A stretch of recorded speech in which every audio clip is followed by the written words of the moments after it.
Hello, in this tutorial I want to show you how you can change Google Nest audio speaker voice. So at first you have to open the Google Home application, tap on the right upper corner, go for the assistant settings. Next you have to scroll down and pick assistant voice sounds.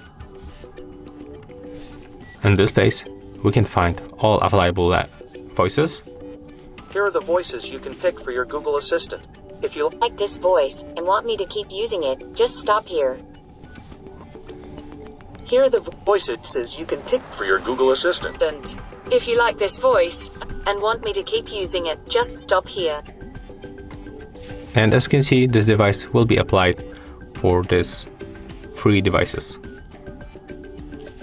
After that, when you pick your favorite voice, you can just go back. And that's all. If you find this video helpful, remember to leave a like, comment and subscribe.